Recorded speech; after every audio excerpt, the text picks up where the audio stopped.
in crystal alchemy, and I am coming to you with this video on the Athena pendant that I now have listed in my store.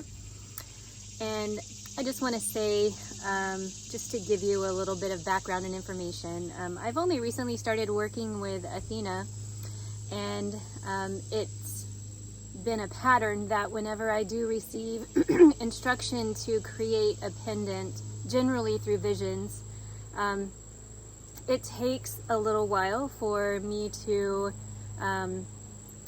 embody those energies and those codes to be able to create them and pass on those same energies and codes to you. So with this one, after I was given the instruction for it and the visions came through for what to create, I actually had to go through some pretty difficult trials and face some of my deepest fears and grow in order to be able to hold the Athena codes, to be able to pass them on, and embed them in the pendants and pass them on to you. So first I'm going to show you what it is made of.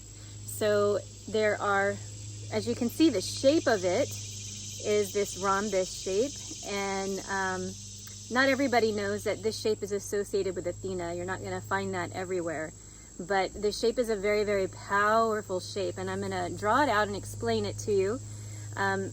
In the background, you're going to see purple rose petals, and in the very middle of this pendant is an emerald. And this shape, this symbol, it actually means eternal love. And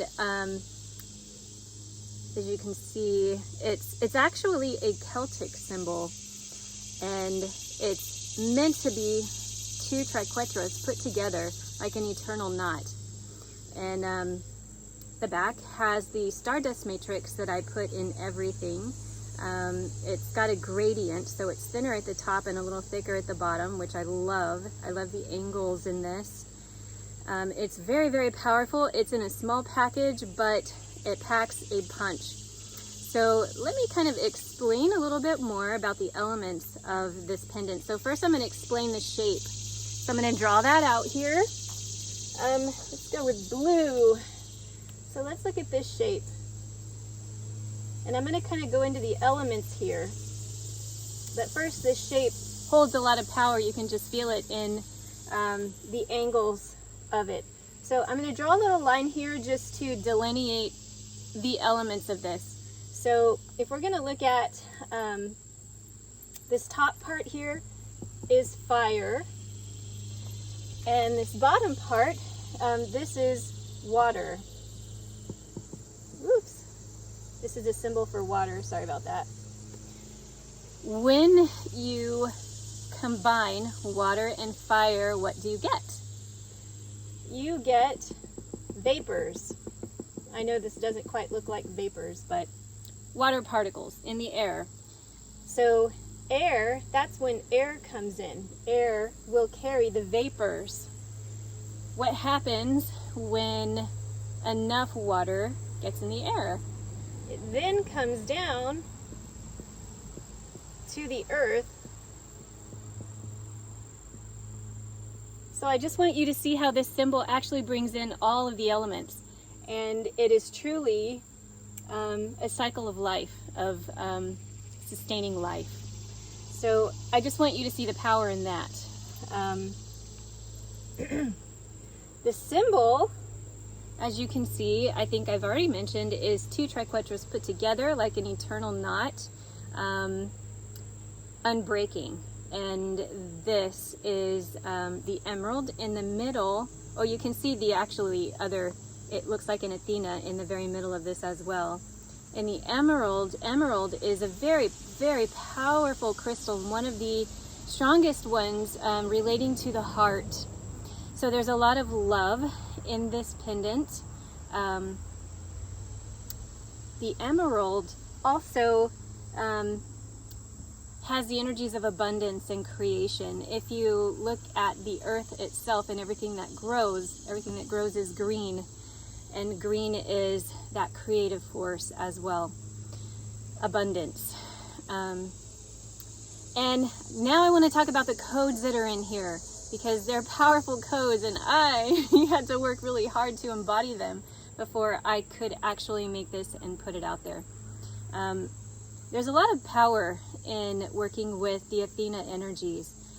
You can mostly think of power, self-empowerment, boundaries. Boundaries to create your own peace. Everybody has their own challenges, and we never know everybody's story. So generally when somebody is acting out, it is from their own wounds and their own pain, from their own life experiences. And having our boundaries to understand that someone else's pain is their own, that doesn't mean we're not going to have emotional reactions to other people, but it comes with an awareness of an understanding that we can create our own space of peace by creating our own circle of power around us. So boundaries is part of this. Another that I had to work hard on is how to put this into words. It might be common for many of us to have someone on a pedestal, or to have a sort of, or be giving your energy away to someone that you consider more spiritual or a spiritual elder. So imagine what you would feel like if you were facing disapproval from someone that you may see like that. But yet you have to stand strong in your own path and what you know to be right for you. And so it could almost be like facing disapproval from somebody that you feel or that you might be giving your power to. So that's taking that power and putting it inside of you. So this is the power in this pendant, is your power, not being given away to anybody else. So this is embodying your own power and strength of heart. Self-love is another part of this, which you can see in the emerald and in the symbol there, self-love. Let's see, one more that's very important is wisdom. And that is your own wisdom that you embody, and also opening up to your higher wisdom to come through to your life path, to your ancient knowledge that will be awakening in you as you face your own life challenges that are presented to you for your own growth and expansion. So power, wisdom, boundaries, self-love. I think I got them all. Yes. All right. So that is what is in this little package here. Thank you for watching.